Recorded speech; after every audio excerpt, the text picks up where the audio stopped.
Alrighty, well it's 12 o'clock on my clock, so we're going to get the web discussion started. Hi everybody, this is Dana Childress. I work with the Integrated Training Collaborative and I'm co-facilitating the webinar today. Heather Coleman is joining me, and Heather and I are going to introduce ourselves a little bit more in a couple of minutes. But we wanted to welcome you all. We're thrilled that you decided to spend your lunch hour with us today talking about implementing the DEC, or Division for Early Childhood's Recommended Practices.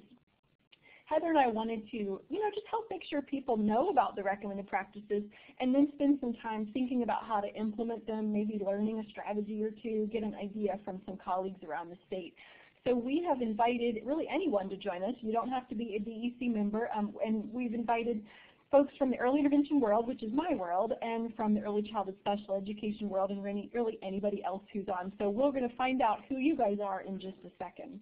I do want to let you know that we've had a little bit of a snafu with our link, so everybody has logged in as a moderator, which is not a problem, but I want to let you know something. When you look at your chat box is in the lower left-hand corner. At the very bottom of it, you see two tabs, Moderator and Room. Make sure that you click on the Room tab. That's where we'll be typing chat for our webinar today. So when you put your thoughts and ideas, make sure you're in the actual room chat and not the moderator chat, because that's really your voice, so we want to make sure we can hear from you. So before we jump into our actually talking about the practices, I wanted to let you know that this is our first collaborative web discussion. It's really an effort, a combo effort between the Virginia Division for Early Childhood, or Virginia DEC, and the Integrated Training Collaborative, which is a project that I work on through the Partnership for People with Disabilities at VCU. Since this is our first webinar, we wanted to just give you a quick little skimming about Virginia DEC, and then at the end we'll have a few minutes in case you had any questions you can ask Patty Miller, who's the president. So we'll save those till the end, but you're welcome to type them into chat now.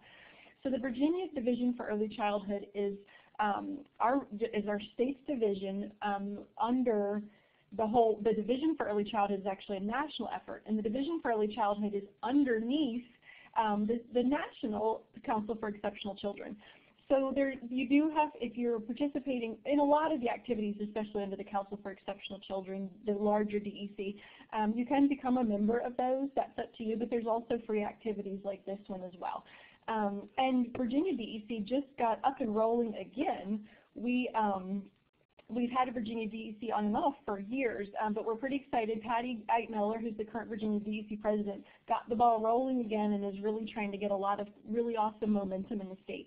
So we hope you'll consider joining Virginia DEC as a good resource, as sort of a professional home for those of you in early intervention, early childhood special education, early childhood. Virginia DEC and DEC really promotes inclusive efforts, as you can see with the logo on the screen. So we'll talk a little bit more about that as we move on today. So let me switch. I want to make sure you see, in case you need it, the Virginia DEC website is up here at the top. And then Patty's contact information for Virginia DEC. If you want to know more about membership, you can visit the site or email Patty. And again, you'll see this later too. All right. So next, Heather and I were just going to give you a little sense of who we are and where we were before we find out that from you guys. So I am Dana Childress. I'm in the lower, I never can tell my left from my right, lower right-hand corner. My husband always says I need those shoes that have L and R on them, and I think he's probably right. So anyway, I'm an early intervention professional development consultant, and like I said, with the Partnership for People with Disabilities. I am actually a telecommuter, so I work out of my home down here in Chesapeake, kind of down in that little corner. I've worked in early intervention for many, many years, the last 8 or so as on our state's professional development team. So we coordinate and provide training for the early intervention practitioners and leaders across the state. Before that, though, I was an early interventionist, so providing developmental services for about 15 years in a couple of different programs. And actually, I have my toes back in the developmental services pool just a bit more. I'm seeing a few children now because I wanted to get back in and see families because I love it. And I'll tell you, just a few weeks ago, I participated in my first annual assessment in 8 years. So it was I'm rusty for sure, but it was a great experience. So I'm really interested in assessment, kind of where we're going as a state. So Heather, do you want to unmute and introduce yourself too? Sure. Hi, guys. I am Heather Coleman, and I just dropped my pointer, but really I'm like down here. Currently I'm in North Carolina. I just accepted a position at University of North Carolina, Greensboro, as an assistant professor. So unfortunately, I'm leaving Virginia. Well, I have left Virginia, and I'm leaving the role as the professional development chair or coordinator for the Virginia Division of Early Childhood. So it was really fun being in that position. I was in that position for a couple of years, and Patty really got us up and running as the president, and then has been organizing us. So it's been really great. So this is one of our initiatives, is to collaborate with Dana and do these DEC Recommended Practice web discussions. So I'm really excited that you guys are all here. Just to give you guys a little bit of a background, I come from the early childhood special education sector, I guess you would say. I was a practitioner in early childhood in a self-contained classroom and then in an autism-specific classroom as well for about 6 years before I decided to torture myself and come back to school to get my doctorate. And I just finished that in May, in specialization in special education and early childhood autism with parent coaching and parent involvement. So that's kind of my background and history and where I am now. And yeah, thanks for being here. Yahoo in the chat for congratulations for graduating just in May. You're probably still in the shock of having graduated, Heather, but I know the feeling. It's a wonderful thing. So yep, like Jay says, congrats, Yahoo, well done, Heather, awesome. Thanks, friends. I really appreciate the kind words. It was an ordeal. It's like survival, you know, you survived, which is great. So another hat that I forgot to tell you where, but I know some colleagues on here are probably going to remind me if I don't say this. I'm also our state's ambassador for the DEC Recommended Practices. So trying to spread the word is something that I'm trying to do. So I was fortunate that Virginia DEC wanted to partner with me to try to help get these out. So, you know, we're happy to have the feedback as we go along today to let us know what you guys think as we talk about them today. So I love it, Corey Guru. That's funny. So next we wanted to find out who you were and where you spend your time. So you're going to use your pointer tool again to drop a pointer on which world you typically live in. The early intervention world, making visits out in the home, in the communities, or maybe the preschool special education world, you're in a classroom. If you aren't in either one of those worlds, drop your pointer somewhere else and you can type into chat where you spend your time. If you don't know how to use your pointer, you're going to look to the left of your slide. There's a vertical toolbar where you'll see some tools. If you look at the second box down, it looks like a little starburst, or it might have a hand in it or a check mark. Click on that box, then move your cursor over to the screen and drop your pointer in whichever picture fits you. I see we have some folks like Dixon Preschool. Let us know in the chat. Do you guys preschool special education? Are you more inclusive, or are you more early childhood ed? You know, you guys just let us know. Looks like we have a lot of early interventionists, a couple of folks from preschool special education, so that's awesome, a nice mix. Andrea says, inclusive early childhood, wonderful. Good, I'm glad you could join us. Next, what we wanted to do is use the same tool to find out where Dixon Preschool is inclusive. Thank you, Dixon Preschool. It's great for you to let me know that. So let's think next about where you are. So I want you to use your pointer tool again and drop a pointer on the map to let us know where you are. If your city isn't showing, that's okay. Just give us kind of a general. I see Norfolk. I thought I saw Sandy has joined us from Norfolk. That's great. Maybe some other folks from that way too. Kind of central Virginia, Bedford, Roanoke area. Waynesboro. I saw Stacy on the line. Welcome, Stacy. Might be some other folks from that area too. A couple people from Northern Virginia. That's good. Somebody from Virginia Beach. Awesome. And then there's somebody from, I don't know, Heather, if that's you under the where are you, or if we have somebody else joining from outside of the state. No, that's me. That's you. That's in your starburst. It looks like somebody maybe from Washington, D.C., which is great. We always love having people join us from other places as well. Awesome. So good. Lexington, I see, Richmond area, Farmville-ish area. Well, good. This is great. It's nice just for us to get a sense of kind of who and where you are. All right, guys. Well, this helps us know where we're coming from. I'm going to go ahead and turn it over to Heather to get us started with the DEC Recommended Practices. All right. Thanks so much, Dana. Like we said, we're so excited to have such a plethora of people from all different, all across Virginia and all across preschool and early intervention. So we're excited. So we'll be talking about the DEC Recommended Practices today. If you can, please raise your hand if you are familiar with the practices. And the little hand tool is above the main room participants, and then there's a little hand there. And while you're doing that, so we're going to be talking about, specifically we'll be talking about, well, there's a bunch of practices. They all follow a different strands, but today we'll be talking about the assessment practices. Oh, I see a bunch of hands raised now. Thanks, guys. I'm glad everybody is familiar with the practices. Well, a lot of people are, and if those of you that are not, we will get a good overview of the assessment strand today. So that's great. All right, so we'll go on to the next slide here. We'll talk about the assessment, like I just said. So the assessment portion of the DEC Recommended Practices, it talks about the process of gathering information to make good decisions, and then it also speaks about how assessment should inform intervention, and it's a critical component for services for young children, those either at risk for developmental delays or having a diagnosed developmental delay and their families.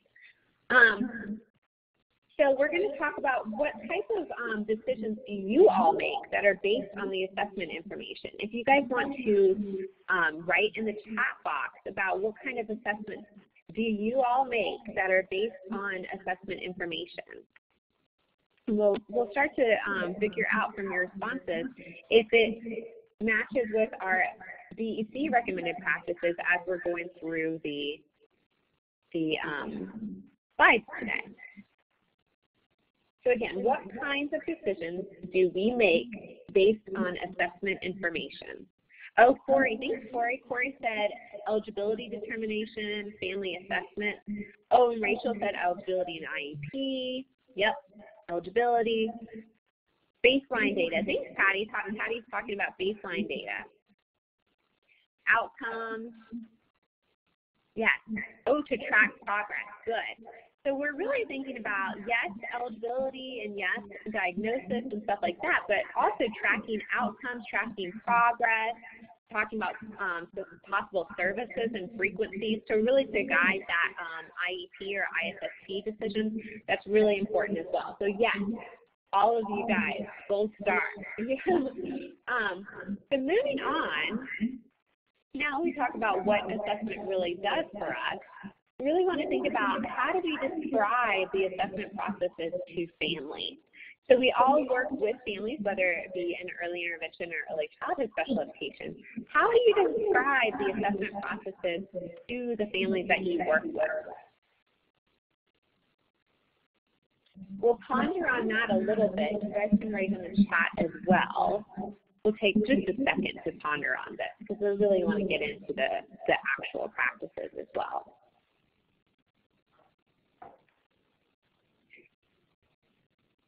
Jeannie, I'm not hearing an echo. It might be because you have your computer on as well. If you mute your computer line, it might help. Mute your speakers on your computer and only listen through the phone. That will help the echo. Janine and Rachel, you might also try logging out and coming back in and seeing if that helps you if you're not, if you have your computer speakers muted and you're hearing it through the phone. Well, actually, if you're hearing it through the phone, I'm not sure. I wish I could think about what to help you with that, just using it with your phone with headphones. Well, hang in there. We'll type in chat if we can think of some more support for you. Sorry about that, guys. You can just hear everything twice. No, I'm sorry. Well, Heather, I think this is an important question. How do we describe assessment to families? Because if we really want them to be an active part of assessment, like the DEC Recommended Practices tells us, then we really got to think about how do we make assessment really accessible for them so that they feel like they're a part of it, not like it's being done to them or to their children. Yeah, I think that's really what you just said there. I really like it done to them. And Joanne kind of said this, she tells parents to joy together basic information about their child so that they know where to help. I think that's perfect. That really aligns, like we're utilizing this information so we can help develop services and develop the placements and things like that we kind of talked about earlier. Oh, I like that you, Patty, I like that you said that it's not a text, but a gathering information. Very true as well. All right, so let's go ahead and move on. Let's dive right on into these 11 assessment practices. We have a lot to cover in our hour frame, so let's go on in and get started. Well, I think the question was how to explain assessment practices 1 not how do you gather and 2. information. So really what we've highlighted here is what we think is a really good portion of these assessment practices. Practitioners work with the family to identify family preferences for assessment, and then also they work as a team. I like that word there too, as a team with the family and the other professionals to gather assessment information. So practitioners working with a team with other professionals, as in like if I'm a developmental specialist, I'm working with my OT, I'm working with PT, speech therapy, etc. But then also involved in that team is that family. I think that's really, really important information that may or may not, in early intervention, I hope that it does not get left out of there because it's all about the family. But I can see it slide by the wayside a little bit with early childhood special education. We really want to make sure that everybody is part of that team. So thinking about that, thinking about family members being part of the team, what kind of assessment information do you all gather from the family?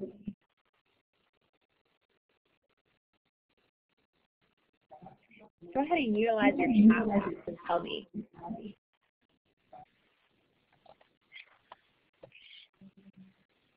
Routine. Oh, routine, Patty. Corey, I really like your thought process here. What goes well? Because often we think of our assessments as a place where we're going to gather, things that the child is not doing so that we can work on those skills. Corey, I like that. What is going well for your family? What are the strengths? Oh, and then James talked about family concerns. That's really important. We want to make sure that we work on the family's concerns and not just what we think is developmentally appropriate. Oh, hey, Dixon, talking about milestones, attainment, likes, and preferences. You got a great list going on here. What works with the family? Developmental history. Developmental history, that's a good one. I think that's a really good one. What the child likes to do and what toys they enjoy. Oh, Jay, that's a really good point because you can utilize what they like to do and what the toys for intervention as well, just playing off their strengths. Oh, that's great information, guys, and I think that how the child spends their day. Thank you, Donna. Well, I think I'm going to hand it back over to Dana now so she can start to talk about the next couple of practices. Thanks for your active engagement, everyone. All right, thanks, guys. Let's look at, oops, that was really fast. I'm sorry, I did that. That's okay, we both clicked it at the same time. At least we're both paying attention, right, Heather? No worries. So assessment practice 3 and 4, there's a lot of text on the screen. So let me walk you through it. So assessment practice 3 really talks about the materials and strategies we're using to make sure they're appropriate. And I like the idea of not just appropriate to the child's age, because that's where we typically go first, but appropriate to the child developmentally, chronologically, but also appropriate to all the things that are unique about the child. So how the child is processing sensory information, the child's physical and communication development, cultural and linguistic, what's appropriate culturally and linguistically, which is a really interesting one, and then of course social and emotional characteristics as well. So we really have a lot to think about as children are coming to us and we don't really know them very well. So sometimes figuring out what materials to use, what strategies are most appropriate can be a challenge just at the initial assessment stage. But I think we're often good at thinking on the fly and figuring it out right away. Where a challenge for this used to come into me is we had an assessment kit that we took out, to the homes, and sometimes there wasn't the materials I needed in there for a particular child. So as much information as I could have ahead of time, I could figure out if I needed to bring some other materials. Maybe if I had a child with a visual impairment, I needed to bring other materials to make sure that he could see the materials, access them, because what we're using and how we do it, we want to set up the situation for the child to be as successful as possible. We also always want to be looking through the lens, as you see with Assessment Practice 4, of looking at all areas of development and behavior. And that's sometimes a challenge when you come to the assessment and your role is to look at speech and language, or you're there as an educator to look at cognition and social development. But as you guys all know, development is so interrelated. It doesn't give us a complete picture of the child if we're really only looking through one tunnel vision of one area of development. So we want to always pull that lens back and think about how development is interrelated. It also gives us good information about strengths, needs, preferences. What does he like to do? What does he not like to do? Lots of good information because we want to get that holistic picture of the child. We want to get as much information, even though, like you guys said before, it's a snapshot. It's just a moment in time, to see how this child is doing. We want it to be as comprehensive as possible so that IFSP and IEP that we're going to write with the family is as accurate as possible. Now, Assessment Practices 3 mentions cultural and linguistic accommodations. Assessment Practice number 5 kind of goes there too and talks about we want to make sure we're conducting our assessments in the child's dominant language. Now, obviously, this is a requirement under IDEA that we interact with the family in their native language, unless, I think the wording is unless clearly not feasible to do so. If you guys could see me, I'm doing air quotes. But we all know this is absolutely best practice so that we can gather as much information from the child and family as possible. But we also want that family to be an active, engaged, and valued part of the assessment. So we need to make sure we are communicating with them in the names that's most appropriate for their family. So that often for us means we invite a language or cultural interpreter to come to the assessment. You have to plan for that because it often makes your assessment take a little longer. It's always a great idea to get with that interpreter ahead of the assessment to explain jargon that's going to be used, lingo that's going to be used during your assessment, so they can prepare as well. You also want to talk to them about how to conduct the assessment and interpret it because it is such a fluid, it should be a very fluid process. So kind of a lot can be going on in an assessment. I think ideally it would be awesome if we have bilingual, bicultural team members who can fit into that and help support the team in supporting the family. So next what I'm going to do is I'm going to flip the slide and you're going to see a scenario. So I'm going to read it out loud in case we have anybody just joining us by phone, and then we're going to think through how could we apply Assessment Practices 3, 4, and 5 in this scenario. So here we go. So Matthew's family just moved here from Guatemala. He's 33 months old and has recently been diagnosed with cerebral palsy. He loves music, looking at books with his mother and playing with his brothers. He can sit with lots of support and moves about by pulling himself forward while he's on his belly. He struggles to use his arms and hands to play and feed himself, kind of for some of that more controlled fine motor movement. He's very cheerful and talkative, though. He can be sometimes hard to understand. So I want you to imagine that you're meeting Matthew at the assessment, and you need to think about what kind of strategies would I think about to accommodate Matthew to get the most accurate information possible. Maybe think about what materials you might use, how you could support his family in participating. So as you read Matthew's scenario, what comes to mind for you when you think about how to help him and his family participate in this assessment? Type it in the chat for me. How would you accommodate him and his family?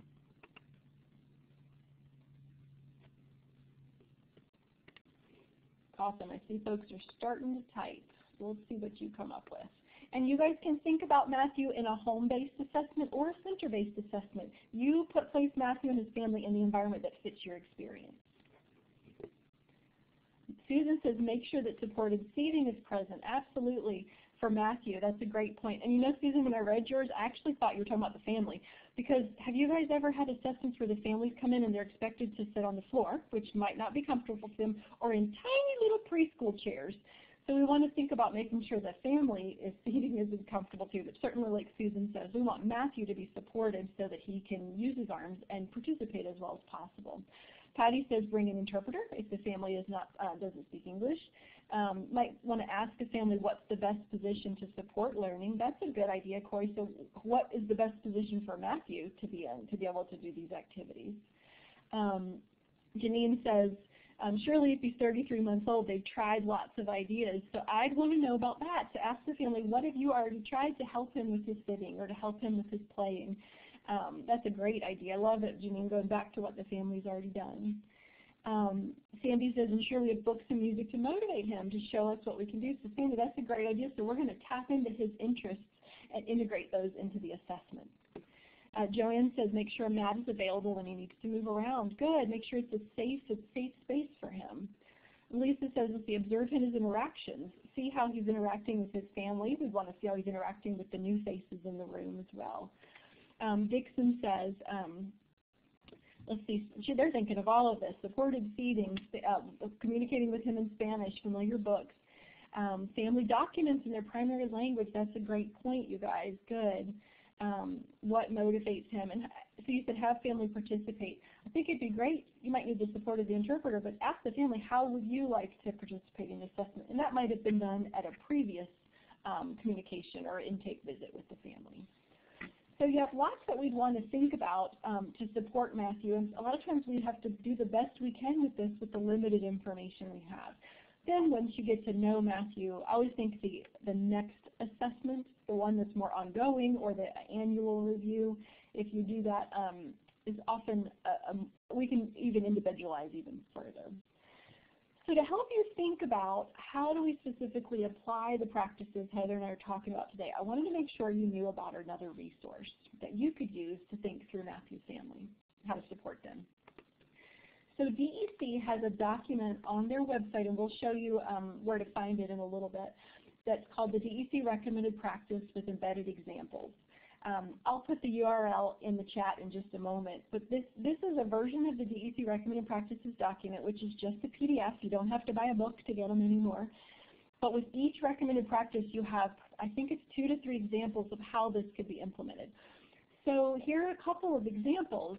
The first one here, the EI team agrees to do an individualized assessment across a few days and times because the family has said their child becomes overwhelmed by groups of children. So here we're talking about accommodating through time and schedules, not even just materials that we're using during the assessment. And we have here a physical therapist is observing the child using his mobility device and adaptive equipment while he's being assessed in his area. So kind of seeing how he's already using whatever he has. Thank you, Heather. You are on the ball. She's got the link to the recommended practices with those embedded examples in the chat for you guys in case you want to check this out. This is actually, this document is my favorite version of the recommended practices because I think when you read it, you'll be like, oh, that makes a lot of sense. It gives you good food for thought. All right, Heather, you want to keep us going with assessment practice 6? Sure thing. So assessment practice 6, we really talk about, again, we highlighted things that we think are really important here. So utilizing a variety of different methods. So we're not just utilizing, it says here, observations and interviews, but what other kind of methods can we utilize? We're gathering it from multiple sources, talking with family members, talking with possibly siblings might have some good things to offer. We're going to talk about different people, different therapists in the child's life. So all of those things are really important to utilize different methods. And then we also think about number 7 here is thinking about obtaining information from the child's skills in the daily activities, routines, and environments, such as home, center, community, child care centers, if they go to grandma's on Wednesday afternoons, things along those lines. I think we have kind of already talked about, somebody had mentioned earlier, thinking about the routines that the family regularly participates in, and those are really important to understand and look at here when we're thinking about assessment. So speaking of all of this, we have this handy dandy tool that Dana made, so thank you, Dana. what kinds of methods do you use to gather assessment information? So if you can, please take your little pointer thing here, and it's in the toolbox right beside to the right of where you see all the participants' names, and you see the little starburst. Go ahead and push the starburst. You can choose a hand, people already got it going on, smiley face, whatever you want. And drop a tab here on what kind of methods you use to gather information. Or if you use multiple methods, you can use the little drawing tool, the little pin, and you can use the pin to kind of check. Here, I just checked in my yellow, utilizing direct testing, inputs from others. You can utilize that as well. So we can kind of go all crazy on the screen here. And if you checked other methods, go ahead and utilize the chat box and tell me what other methods you utilize. That's really important to understand as well. You know, Heather, as people are going all crazy on the slide, it makes me think, I think this is an interesting difference maybe with early intervention and early childhood special education in preschool. In early intervention, I don't get to do enough observation across the child's different environments. You know, we might just see the child at home when we're at the initial assessment point, and I wish we got to do more of that, you know, before we actually had a determination of eligibility or planning for the IFSC, that if the child spends time at grandma's, like you said, or at a child care center, that we had the chance to go see him in multiple places, or maybe even have conversations with multiple caregivers to really get that good detailed information. But it's hard with timelines and just, you know, getting that done. I don't know, with preschool, do you guys typically get to see kids at home and in the classroom for the assessment? Yeah, that's a great question, Dana, and I think it's kind of dependent, like what you said as well. If it's dependent on how much time you have, what's the time of the year. If it's March, then heck no, we got IEPs coming up, we got the end of the school year, you know, things along those lines. But yeah, it is really great information to have if you look at them and, you know, able to observe in multiple environments. And I always tell the teachers that I work with and you know, my students that when I was teaching at VCU, that a lot of times parents will come in and say, oh, my child doesn't do that, you know, at home, or does do this at home. Well, typically parents don't lie, and it's because, you know, children act different in different environments. So we really have to understand that and make sure that when we are assessing students and getting to know families and students, we kind of do that. We look at all the different environments. I really like how other people were saying, you know, I asked if there's other methods you utilize, you can write it in here. We gather records utilizing medical records and clinical opinion. Corey said, which will be the next slide, so you're ahead of the game there, Corey. But it's really great that everyone is using multiple methods, and I think that's kind of the point of this crazy slide here, so that's good to see in here. Deborah has a great idea in the chat, Heather. Some parents like to share videos of their child doing certain activities. It's like so awesome with most people having a phone that has a camera enabled, but you know, if the child every day has a meltdown at bath time, but we can't join bath time, or we certainly probably can't before the assessment, wouldn't it be great if they could just take a quick video so that we can take a look and see? Now, video is, again, another snapshot, but it's a great idea to try to see those times. It can be a time when something's going really well, or something that's a challenge or a concern of the family that they could bring it forth. I think that's a great idea. Yeah, I think that's great too, and I worked with a lot of professionals that text families all the time. I don't know about you, but I'm not great on the phone, as I'm speaking to everyone on a phone right now, so that's good.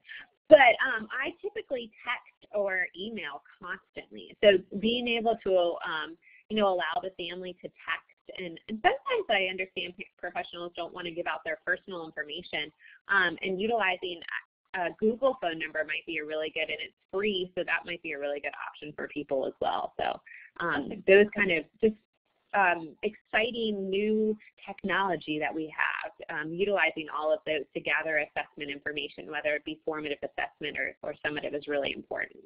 Yeah, I knew, that's a great idea. I know there's not that many anymore, but some early intervention programs still don't, their providers don't have permission to text and email families, but I think well, that's how people prefer to communicate anymore. So you're right, when you have access to that, it's just such a great way to share information.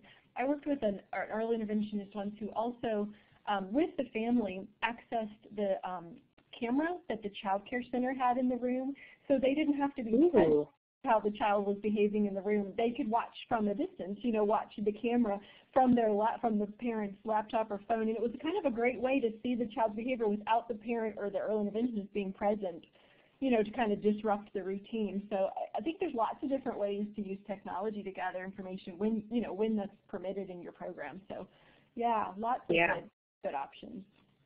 That's a great idea, and I actually was speaking to a teacher recently, and they have like the Google platform in their school system, and with a little guy that was transitioning up into her kindergarten classroom from preschool special education, she had asked the preschool teacher to turn on Google, and then she could, you know, observe, like you're just saying, like the child care environment videos. So those are really great things to utilize if you're allowed to, like you're saying.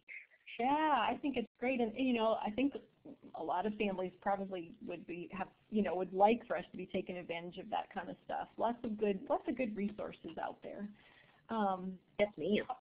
All right, well, why don't we move to assessment practice number 8, because we got a little, Heather mentioned it for this one, using clinical reasoning. So DEC recommends, and we're actually legally required, to use our clinical reasoning, or what under Part C of IDA is called informed clinical opinion, in addition to assessment results. So in addition to the checklists and the tools that we're using, like for instance for early intervention, often the ELAP or the HELP, and we use that informed clinical reasoning because that helps us when we're getting that whole picture of the child. We can figure out level of functioning, determine eligibility, plan for instruction, because no test is ever going to capture everything a child can do. So I want you guys to think about this, to spend a second reflecting a little bit on your comfort level with your clinical reasoning. Do you feel like you're really comfortable? You've got it? Do you feel like the lady on the right? Thumbs up, I'm awesome. Do you feel a little like on the guy on the left where you're like, sometimes I got it, sometimes I don't? Drop your pointer, use your pointer tool and drop it on this line here and let me know how comfortable you feel with your clinical reasoning skills. So I just put mine right in the middle so you guys can put yours wherever. And remember, nobody knows who you are, so you can be really honest here and let us know what you think. So we kind of have a range, which is really good. We have some people on the thumbs up end, some in the middle, and some on the other end. I always think developing clinical reasoning is a skill that takes time and experience. So if you're new to the field, I know when I was new, I was definitely on the end, the left side, with the guy that looked puzzled because I just didn't have a deep understanding yet of how families worked and how development affected everyday life, so it took me some time. So since we have quite a few people on the thumbs up end, type into chat for me, how did you develop your clinical reasoning skills? What are some of the things you did or maybe you continue to do to develop your ability to think deeper about assessment than just the items on the checklist? Type into chat for me. How did you develop your clinical reasoning skills? Lots of practice. Corey says grows with experience. Yep. Jay says, yep, years of experience. So I want you guys to think during that experience, what is happening? What are you doing that's building that experience? So for example, I can think of, let's see, Lisa says research. Yeah, Lisa got it. Observing others in the field. Going out and seeing other people do assessments can give you some ahas and think, oh, I want to do that. Stacy says practice, working with mentors, shadowing others. Deborah says listening to my other team members. That's a great one. Collaborating with other providers. Thinking out loud. Donna says dynamic assessment practice. Is the child able to learn during play? So really, yeah, thinking differently. Assessment doesn't just happen during that 1-hour session with the ELAP. Joanne says personal experience with my own child with a disability. So that's something we all bring. Those of us that are parents or have worked with other children, we bring our experiences to our clinical reasoning as well, experiences with other children. Listening to families. Dixon says practice, trainings, which I'm a big fan of that. continuing ed, peer collaboration, and they said practice, practice, practice. And love it, Dixon, that you said reflection, because we can go to trainings, we can have lots of practice, but if we don't spend time thinking about what we're doing, reflecting on the process and how we're practicing, it's harder to grow. So yeah, Lisa says always open to something new. So I would encourage you, if you're leaning towards the guy down there where you're not quite sure, look for those opportunities to develop your skills. I know that when I was practicing early intervention full-time, there were some experiences that I felt more comfortable in than others. Like I had pretty good clinical reasoning skills in working with young children with autism spectrum disorder. If I was working with a child, say, I'm kind of making this up, but with a cochlear implant, I really needed the clinical reasoning and support from another person on my team who had more expertise in that. So learning from each other is a great, great thing. All right, Heather, I'm going to move the slide for assessment practice 9.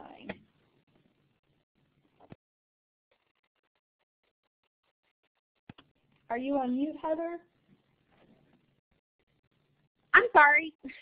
That's okay. I thought I unmuted, but I didn't. Dang it. Glad you're there.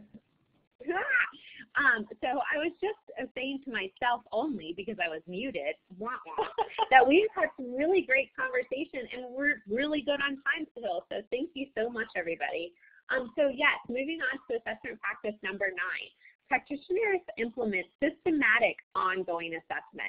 I think we've kind of already touched on this, like the differing between formative and assessment. So systematic ongoing assessment to identify skills, monitor child's progress, and revise instruction as needed. I think that's a really key point here too, to utilize these assessments to revise the instruction as needed. And also number 10 here, utilizing assessment tools with sufficient sensitivity to detect child's progress. So we're really speaking about, or what DEC is really speaking about there when they speak about sensitivity, is the tool that you're utilizing really measuring what you want to measure. So if the tool you're utilizing is measuring physical development, but you want to measure language skills, then that's not really matching up, right? Or if the tool that you're utilizing is supposed to be measuring children 3 to 5 and you're trying to measure, assess a child that's 2, then this is not really going to match up, right? So we need to use tools that are sensitive to what we're trying to measure, and then also really understanding how we can utilize that to detect child's progress. It needs to be fulfilling to our needs, right? Matching up with what we want to do. Oh, sorry, go ahead. Well, that made me think sufficient sensitivity, too, made me think about times when I worked with assessing a child with more significant disabilities or delays. And the assessment tool that I typically used really wasn't sensitive enough, meaning it didn't have enough items on it that really helped me look at this child's development, where this child might be able to do perform fewer things on my typical assessment. So the more items I have on my assessment, the more dense it is, the more likely I'm actually going to get a good picture of what this child can do and then detect that process. So I often change the assessment tool I was using depending on the strengths and abilities of that child. So if I had a child with more significant needs, then I might use a different tool that I thought gave me a better picture, was more sensitive to the different aspects of development. So I don't know, I think that sensitivity is such a great one because like you said, we want to make sure it matches up and we're really getting good information. Yes, I mean, I think, and also going along this point too, and I won't get too much into this, but I really think that it's important to, they pluralize this, right? They say assessment tools, yes, not just assessment tool.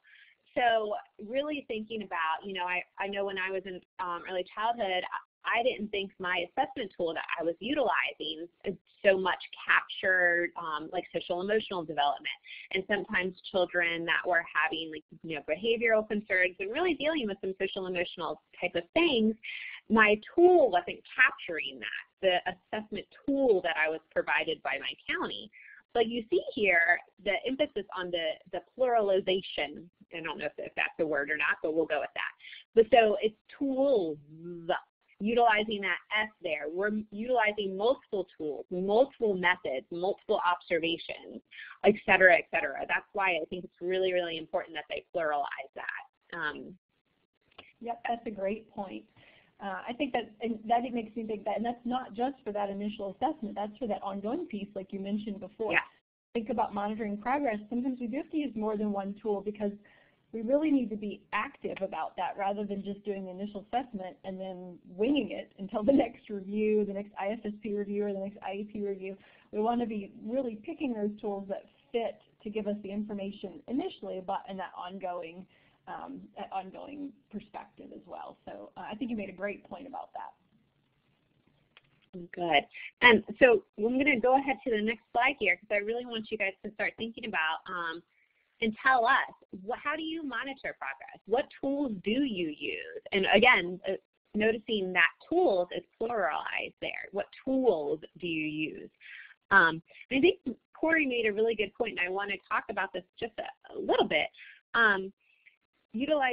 Seeing what checklists that we use and seeing we're not just testing the child, and we can really look at those checklists that we're utilizing.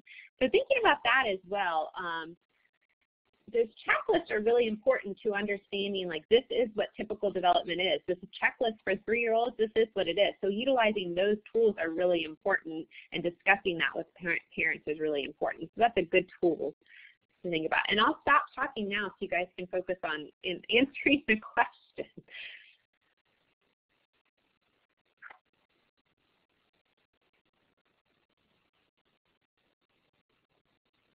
Well, I like how Stacey talked about updating the document, the tools that we're utilizing too. I think Dana really just talked about that. It's not just about that initial assessment or initial eligibility. It's really about updating as we go along as well.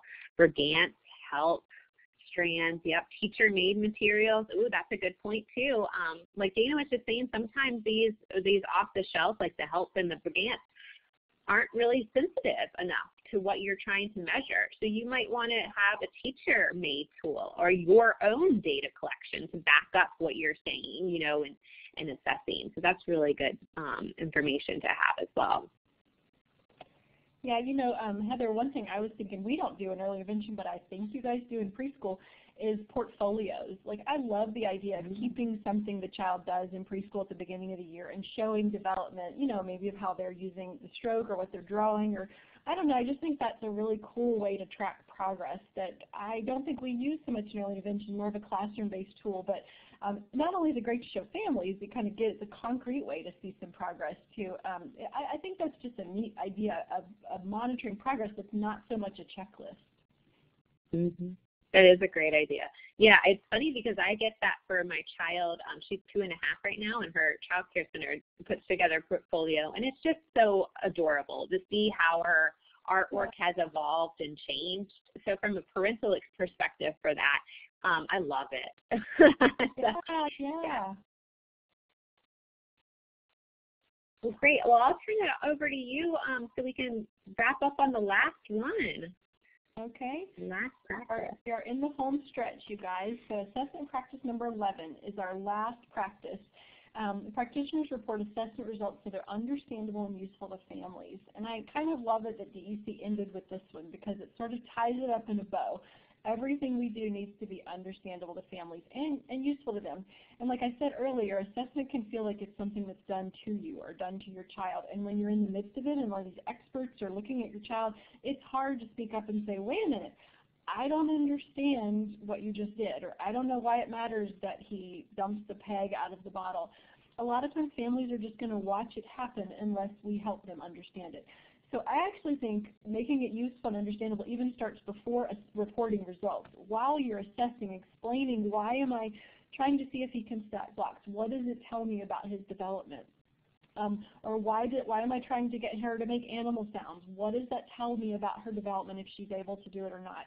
So we want to be able to be making sure families are understanding the process from the beginning. And then when we get to the end, how we report out our results, whether you're doing it verbally, maybe just telling the families right away, which I hope you are, because making families wait for assessment results is a painful situation. So give them results right away. You might be recording them as a written record of the assessment results. However it comes across, make sure that it's presented in a way that families can use and understand. And use, meaning that we use this information to prepare for goals and outcomes on IEPs and IFSPs. So type into chat for me, what are some ways you do this? How do you know, how do you make sure your assessment results are understandable and useful to families? What are some strategies you use when you're sharing that information with families, sort of your findings? How do you help families understand and use them? Type it into chat for me.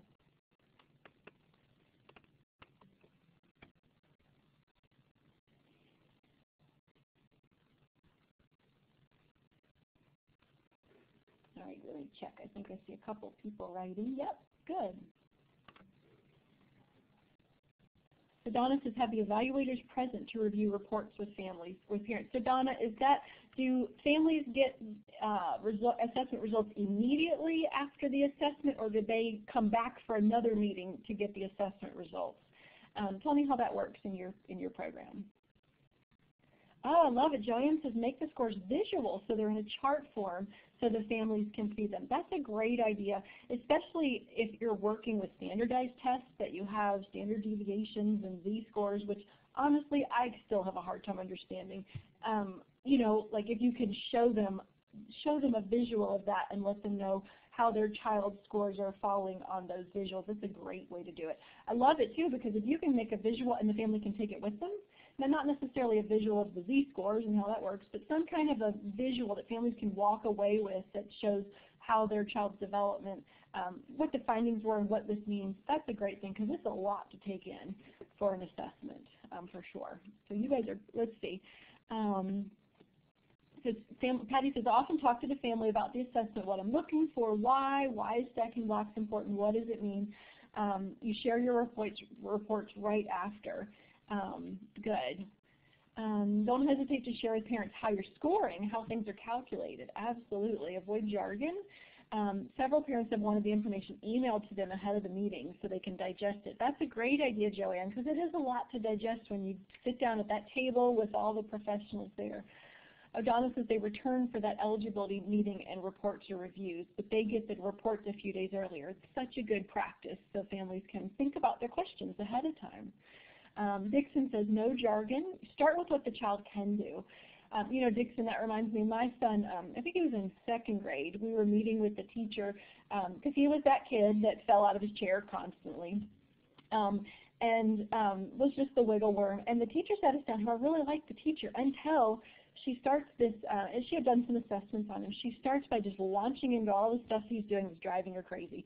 And I knew the kid. I know he does stuff that drives you crazy. I know falling out of the chair must make you bananas when you're in 2nd grade, the teacher. But it just set the whole mood. I almost didn't hear anything she said after she just went on with 5 or 6 things that he was not doing well, or just was not doing. So love it that you brought that up. Let's see, respond to questions, ask questions to ensure understanding. Yeah, you know, I had a service provider once say to me that instead of asking families, so do you have any questions? She would say, what questions can I answer? What can I clarify for you? She had a different way of saying it that made it like, it put the family less on the spot. I loved it, that sort of gentle way of saying, what can I answer for you? How can I help you? It was a little more wide open. Provide adequate. I really like that. Oh yeah, go ahead, Heather. I'm so sorry, Dana. I was just going to say I really like that you said that, because I often had families that had no idea, like, any questions? No. And I'm sure they had questions, but they just didn't know what to ask or how to phrase their questions. So I think that's a really good way to approach it. Like, just phrasing it a little bit differently, or even if you know as a practitioner that something is confusing, saying that. I know this is really confusing, so can I break this down a little bit more for you, or can I explain this in a different way, because I know this part gets really confusing, or something along those lines might be good to say too. I think so too, because it just gives permission for what we already know is happening. It's a lot of information. It's absolutely okay to ask questions. So good. So you guys have come up with lots of really good strategies, which kind of takes me to our last slide, our transition. We're going to wrap up with a couple of resources, so hang in there. But I love this quote. Is one of my favorite quotes about assessment. So the task of assessment is best approached with the mindset that you're engaging in a process of discovery. So kind of a wide open discovery. We still have to do things like you see in the picture. You see my least favorite task of all in assessment, stacking blocks. or even dumping the blocks out of the cup, we still have to do those sort of formal, discrete skills, skill-based activities during assessment. They're just a part of life. But when we, just like Jay said, when we make sure that family members really understand why we're doing it, what is coming out of it, how does it help us learn about your child, and then translate that information to what the family knows about what the child can do or struggles with every day. I think that just makes the assessment much more meaningful. And in Virginia's early intervention system, we're going to be focusing a lot on functional assessment, really thinking about how does assessment inform our intervention from a functional perspective, because I don't care if the child can stack blocks, but I really care if he can feed himself, or I really care if he can play with his friends at school, stuff like that. So we want to really be thinking about that process of discovery. And I actually think it's a process of discovery for families too. They've often never been through something like this. It's a process that's brand new for them. So we want to walk along the assessment process with them and not be doing it to them. So that's our assessment content for today. We wanted to make sure we left you with a couple of resources. And yet I see, Heather, good point about dads. Jay said dads are like second-class citizens. We want to make sure we're including that dad in the process as well. So let me show you, this is one resource for you. If you want to know more about how to implement the DEC Recommended Practices, the Early Childhood Technical Assistance Center has developed some really awesome resources. Their website is up here, and I'll post that in the chat in just a minute. But they have developed for all the different types of recommended practices, and there's leadership practices, family practices, instruction, teaming, everything. But there's checklists, there's videos, there's actually practice guides that you can share with families to help them understand what assessment should look like. Lots of really good stuff. So we'll drop, let me see if I can multitask and do that really quick. I think I can. All right, let me see if I can get this in the chat. Yep, there it is. So you can just click if you want to and bookmark that. It's a really, really helpful resource. All right, Heather, you want to talk through the next two? Sure, yes. So another really helpful resource that we really love is, we talked about it earlier, the actual DEC Recommended Practices website. And what we specifically pointed out earlier is the DEC practices with embedded examples. So those are really, really great examples here that we love, and I mean, I personally use them all the time. They got some quick overviews, sharing information, all of these. It's just a really, really great resource. These videos are really fun too, if you get a chance to look at the videos. So that's something we wanted to mention, and thank you, Dana, for slipping that direct link into there. And then another great resource we wanted to talk about is the Learn the Signs, Act Early. And I actually have pulled up the, oh, there you go. You're so quick, Dana. I was going to put the link in too. You beat me. But anyway, so this, love the Learn the Signs, Act Early. They have some great videos, some great one-pagers about development. So take a look at that as well. Am I doing that? I apologize. I don't need to be clicking the slides. But they have some great videos, great pictures, great one-pagers again. So there we go. Go ahead, Dana. All righty, thanks, Heather. So we wanted you, just a little shameless plug for the Virginia Early Intervention Professional Development Center. This is the professional development website that I help manage. Jeannie is online, our tech specialist, who really is the one that does all the hard work behind the scenes. So thank you, Jeannie. She makes our website look good. This is a place, even if you're not in early intervention, if you're more in the preschool world, I'd encourage you to check it out, because we have lots of free resources here. On the online learning tab, you'll find lots of archived webinars that are free, that if you need to rack up some professional development hours, there's lots there. There's disability-specific topics. There's lots of topics about social-emotional development, just tons of stuff there. And then we have our topics and tools, where you'll find resource pages with lots of good information. So it's just another good resource for you, and the nice thing is it's all free. So we wanted to wrap up. Just again, thanks, Heather, for putting the last URL in. I appreciate that. We wanted to wrap up with our last minute with DEC, so you have this information again. I wanted to let you know Jeannie also posted a link into the chat It's the last link you see. If you would like a certificate for participating in today's webinar, click the link that Jeannie just posted, and then you can download your certificate, print it off, add your name, and you're good to go. So I'm going to let Patty unmic her mute if you want, Patty, and just say something quick about the DEC. Sure, Dana. Thanks. Go ahead. Thanks for sharing this webinar. I am the current president of Virginia DEC. We have been very active for the last probably about 2.5 years, and we are having meetings throughout the state. Our next face-to-face meeting will be in Northern Virginia on Saturday, September 8th. We will be meeting at a restaurant. The food is not going to be provided by Virginia DEC, but you'll be able to purchase your own meals and have time to mix and mingle with other members. As we